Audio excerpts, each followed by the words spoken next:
Assalamu alaikum. Brother, a non-Muslim sister, she doesn't want to be identified.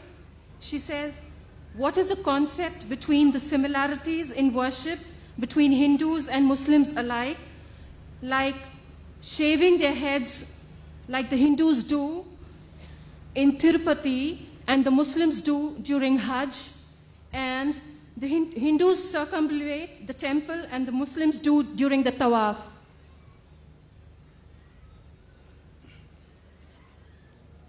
The sister asked a very good question. What are the similarities between worship in Islam and Hinduism? And she gave an example that when they go for pilgrimage, they shave the head. Muslims also, when we go for Hajj and Umrah, we shave the head. They circumambulate and we circumambulate, all similar. There are many similarities in worship as far as the shaving the head is concerned. The reason we Muslims, when we go for Hajj, we have to shave our head, is for humility. For humility. That we are humble before our Creator Almighty God. And normally, hair is a form, for style. Therefore, you find that many men and women, they go to have hairstyles, different hairstyles they have. So when we shave, we are just showing humility that our humbleness is due to Almighty God only. In Hinduism also, they have a similar concept of shaving. For humility, it is matching. Regarding circumambulation, the reason we circumambulate, people object that if Islam is against idol worship, then why do you circumambulate around the Kaaba? Why do you bow down to the Kaaba? Don't you worship the Kaaba? And the Hindus, they circumambulate and when they worship. The difference between the Hindu circumambulation and Muslim circumambulation is a difference of chalk and cheese. We bow down to the Kaaba in a salah, it is as a sign of direction, it's a Qibla. Kaaba is the Qibla. If we offer salah, we have to offer in the same direction. Today, if you want to offer salah here, some will say let's pay north, some will say south, some will say east, some will say west. So for unity, all the Muslims face towards the Kaaba. So those living in the west, they face towards the east. Those in the east face the west. Those in north face the south. Those in south face the north. And if we analyze Kaaba, the world map, the first person to do the world map was Al-Idrusi in 1154. When the Muslim drew the world map, North Pole was down and South Pole was on top and Kaaba was in the center.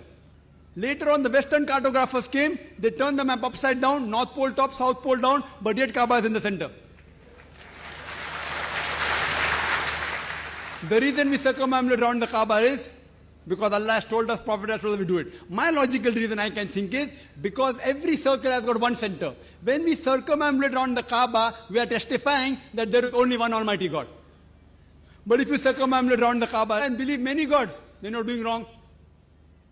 And regarding worship, the statement of Hazrat Umar, may Allah be pleased with him, which is mentioned in Sahih Bukhari, volume number 2, in the book of Hajj. He said that I'm kissing this black stone. This black stone can neither benefit me, can neither harm me. I'm kissing it just because my Prophet kissed it. This statement of Hazrat Umar is sufficient to testify that no Muslim worships the Kaaba. And furthermore, my argument is, during the time of the Prophet, there were Sahabas who stood on the Kaaba and gave the azan. No idol worshipper will ever stand on the idol he or she worships. So this proves that we Muslims don't worship the Kaaba. It is only a symbol. It is only a Qibla. And regarding other similarities, sister, there are other similarities. There are various other forms of worship in Hinduism. One form of worship is known as Shashtang. Shashtang from Sha, Asht means art, and Ang means part of the body. 8 part of the body. One type of worship in Hinduism is 8 part of the body.